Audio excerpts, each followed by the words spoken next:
Hey guys, so if you haven't seen the first video in this series, click here to learn the easier method to add slow motion to stick figure animations.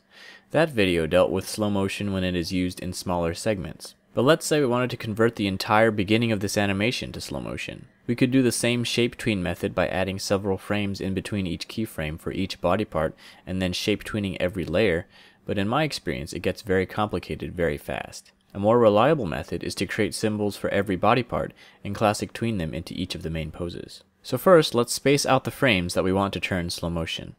Then copy the first frame onto a new layer. Switch the layer below to layer outline mode and lock it. Take each body part and turn it into a symbol and give them each an alphabetically efficient name like stick_head or stick_torso. If the arms are similar enough, you can copy one arm over to the other side. In order for the legs to bend, we need to split them in half. So right click the leg and hit break apart and use the line tool to split the leg in half. Then turn each half into its own symbol.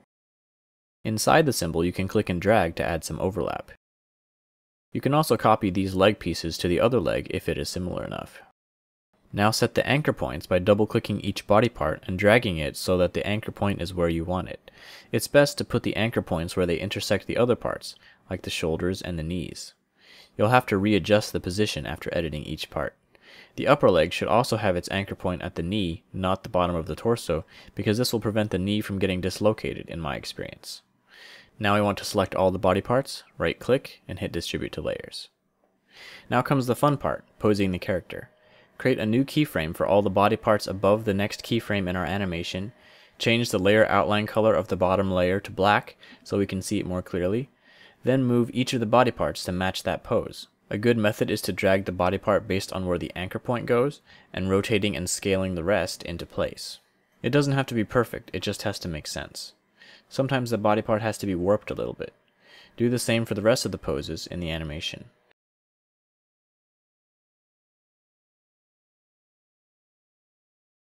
When you are done, take the remaining frames and clear them with F7, then drag the additional frames up one layer. Then hide the bottom layer for later reference. Select the frames of all the body parts as well as the frames on the ball layer, right click and hit create classic tween. Now your animation should be in slow motion. There are some cases where classic tweening doesn't quite work, for example when the back bends.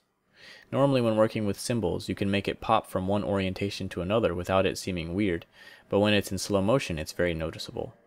So what we need to do is double click the torso and add maybe 12 frames using F5.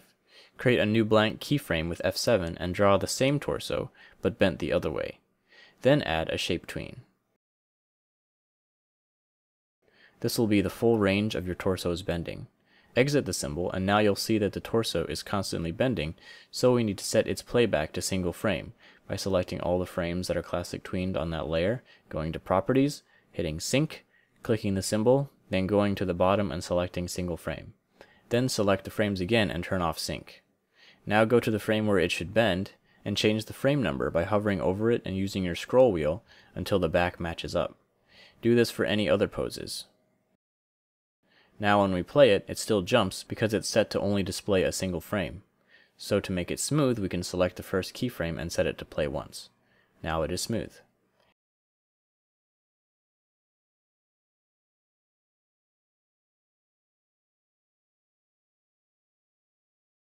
If you ever want to smoothly transition back to the original pose, it involves creating a new keyframe, lowering the frame number by 1, creating another keyframe, lowering it by 1 again, and repeating until it matches the original pose. And that is how you do slow motion for long sequences. I have a bonus lesson that comes from a comment on my last video to cover how to do the slow motion trails that you see in videos sometimes. But first I want to remind you guys about the Animation Foundations course offered by Bloop Animation. This course just came out today, and it's free for 1 week if you get any of their other courses. So that means on October 25th it will become full price. Click the link in the description to learn more. Alright, so here's the other lesson, how to make slow motion trails. Take your slow motion animation and select all the frames that are in slow motion. Right click and select copy frames. Click insert new symbol and paste the frames into it. Then return to the main timeline. Add 4 new layers below your animation. Find the first frame that your slow motion section starts on and drag your slow motion animation symbol onto that frame and adjust its position until it aligns perfectly with the animation. Then hide the layers above so you can click the symbol on the stage, go to Properties, and under Color Effect, select Alpha and change it to 25. Now the magic part. Hold down Alt and click and drag your frame to the layer below and one frame ahead. Do this 2 more times. Unhide the layers above, and you have your trails. Pretty cool. So thanks for watching, and I'll see you guys in the next video.